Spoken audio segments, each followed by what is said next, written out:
जानकी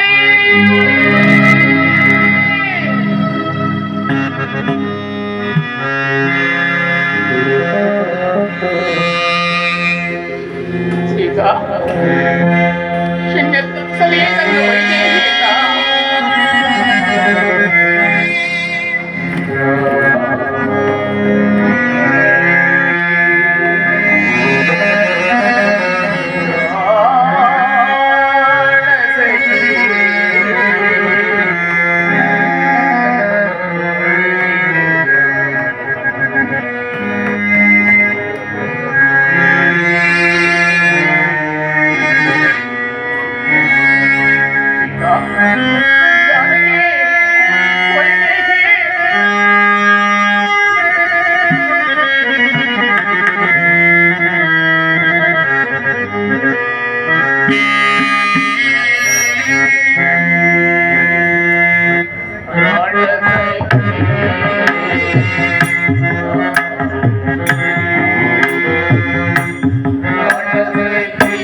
ಭಗವಾನ್ ಭಾಸ್ಕರ, ಲೋಕದಲ್ಲಿ ನಡೆಯುತ್ತಿರುವ ಕೃತ್ಯಗಳನ್ನು ತಿಳಿದಿರುವ ಹೇ ಸರ್ವಸಾಕ್ಷಿ ಭಾಸ್ಕರ, ನನ್ನ ಜಾನಕಿ ಎಲ್ಲಿರುವುದೇನಾದರೂ ತಿಳಿಸಲಾರೆಯ? ಜೀವಿಸಿರುವಳೆ ಅಥವಾ ಮೃತ್ಯುಗೈಗಳೇ? ಜಾನಕಿ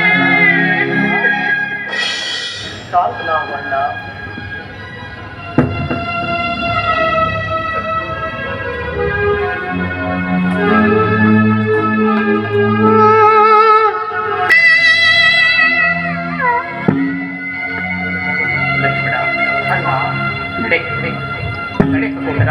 ಹಿಂದೆ ಮುಂದೆ ಹೋಗಿ ನೋಡೋಣ.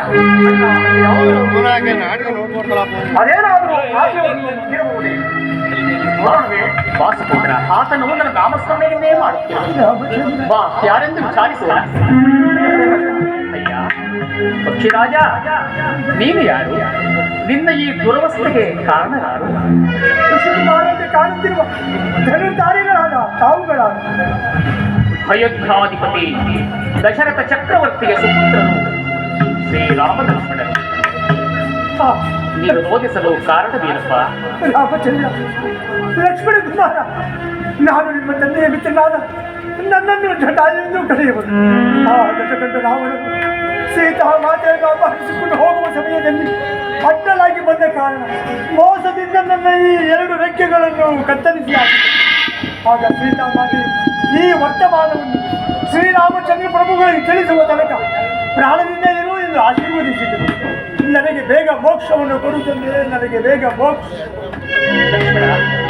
ಹೇಳಿದೆ, ಈತನು ನಮ್ಮ ತಂದೆಯ ಮಿತ್ರನು, ಅಂದರೆ ನಮಗೂ ಸಹ ತಂದೆಯಂತೆಯೇ ಪೂಜ್ಯನು. ಈತನ ದೇಹ ಸಂಸ್ಕಾರಗಳನ್ನು ಮಾಡಿ ಅನಂತರ ಮುಂದೆ ಪ್ರಯಾಣ ಬೆಳೆಸುವುದು. ಹಾಗೆ ಆಗಲಿ ಅಣ್ಣ. ಸ್ವರ್ಗ ಪ್ರಾಪ್ತಿರಸ್ತು, ಸ್ವರ್ಗ ಪ್ರಾಪ್ತಿರಸ್ತು.